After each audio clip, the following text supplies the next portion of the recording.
A-Team continues on a Tuesday afternoon. Adam Wexler and Adam Clanton here with you. A pleasure to be joined by a very familiar voice, face, and pitcher to our Houston fans here. Jim Deshaies, who handles the TV side of the analyst work for the Chicago Cubs. And, of course, we all know him here for the work he did doing the same here in Houston and throwing from the left side on the bump here in Houston as well. Jim, it's always great to catch up with you. Great to do so here in the early portion of the season. And for a lot of the people involved with the Astros, it's just simply great to be making a visit to Wrigley Field for the first time since 2013. Does it feel like it's been that long since that team has been in that building?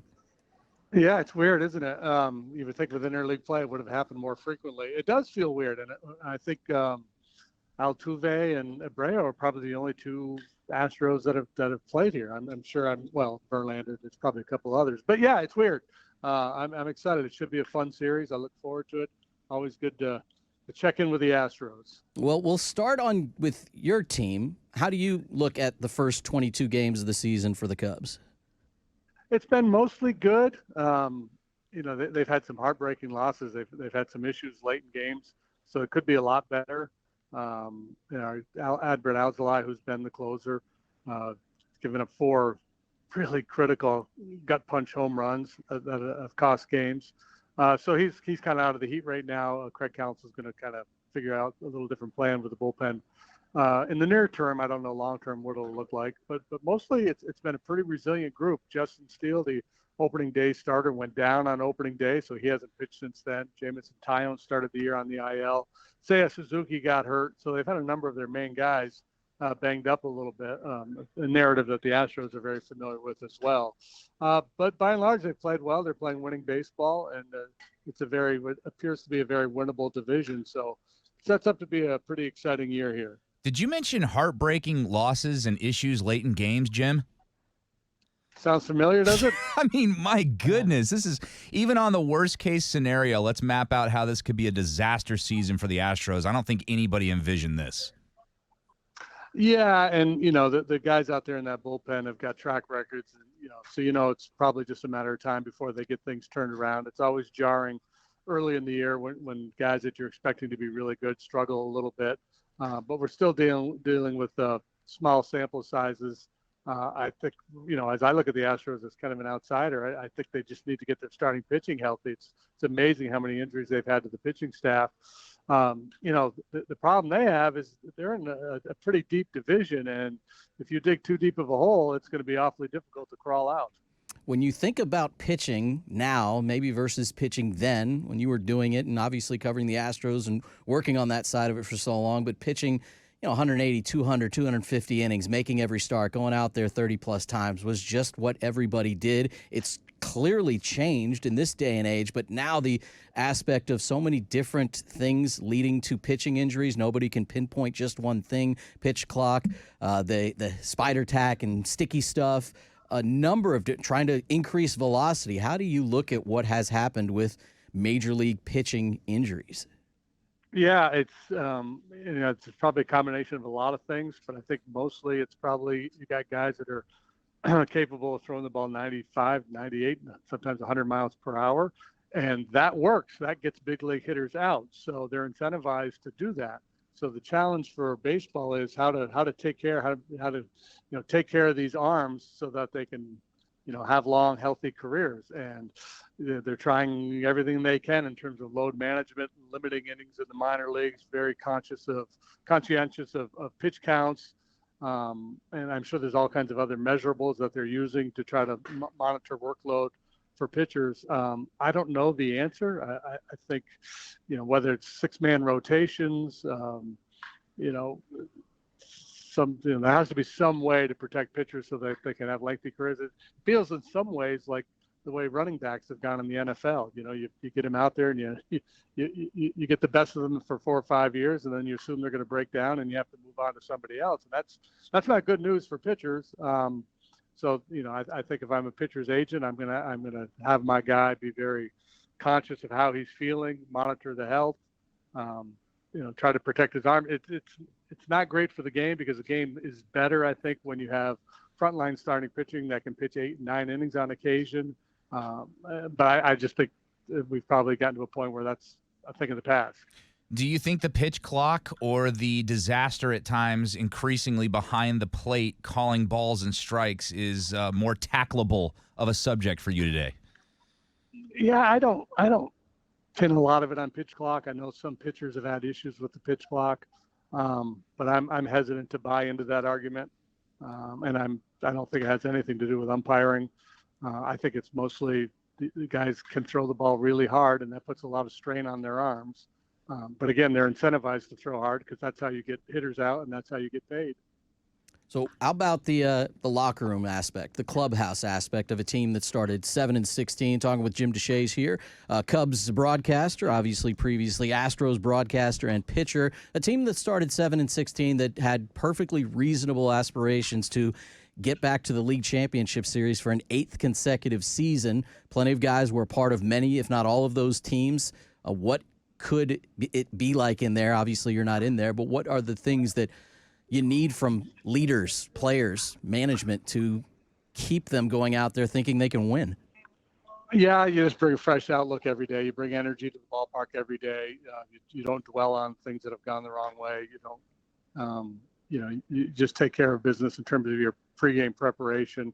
They've got a lot of professionals that have been through it for a long time over there. So I imagine there's no real panic in the dugout. I go back to, was it 2004 when the Astros started 15-30 and the Chronicle had the headline with the tombstone and buried him and they ended up making the postseason. It might have even been 2005, but so there's a track record with this group of players that gives you a sense that they're going to turn things around. Now it's going to be hard. There's no guarantee they're going to end up winning 90 games again, but they're capable. They just need to get healthy. And I think that applies to so many different scenarios, but the one exception might be Jose Abreu.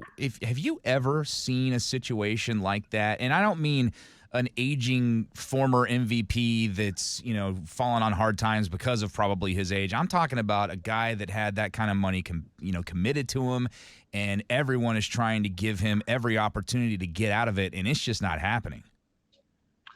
Yeah, I'm sure I have. I've played with a lot of guys that on the downsides of their careers, and at some point, if it doesn't turn around, the club has to make a tough decision and maybe eat some money and move on to somebody else. How old is Jose now? That's the thing, right? He's late 30s.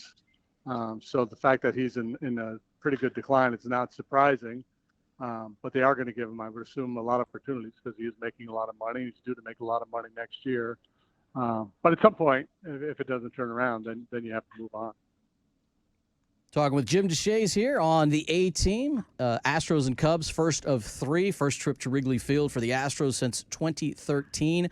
We talk a lot about Cody Bellinger here over the years because of his Dodger days. A second go-around with the Cubs. How has his time there been what you'd hoped, what they've hoped?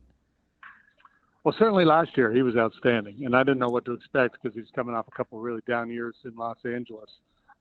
And I didn't realize, how versatile a player he was. He's a very good center fielder. He's an outstanding first baseman. He slugged for us last year. He wore out left-handed pitching. He had a great year. And after a little bit of a sluggish start this year, he's turned it on here of late as well. And they love him in the clubhouse. He comes to play every day. He's kind of a baseball rat. There are aspects of his game that I wasn't aware of, and that's part of it. I didn't know how much impact he could have in the clubhouse, just being a real solid guy and a guy who loves to play the game. That brings good energy to the ballpark every day. He's been a great pickup for us last year and then again this year. What about managerial changes? So this series is 2 first-year managers with their club. Obviously, Craig Counsell brings a very good resume along with him. The manner in which he was brought in, not the typical way with a manager essentially still in place when it happened. And the Astros, obviously, with Dusty Baker moving away from managing, now working with the Giants, and Joe Espada having spent all this time in the organization taking over. As these 2 first-year guys work their way through, how do you assess each of their jobs thus far? Yeah, I haven't really, spent a lot of time on the Astros and Joe. I just know he has a really good reputation around the game. He had actually interviewed for the Cubs job before David Ross was hired after the 19 season. And I know he's interviewed for a bunch of other jobs, very highly regarded. It's a tough break for him to get what's expected to be a really good team to struggle out of the gate the way they have. So that will tell part of the story, how he responds to that.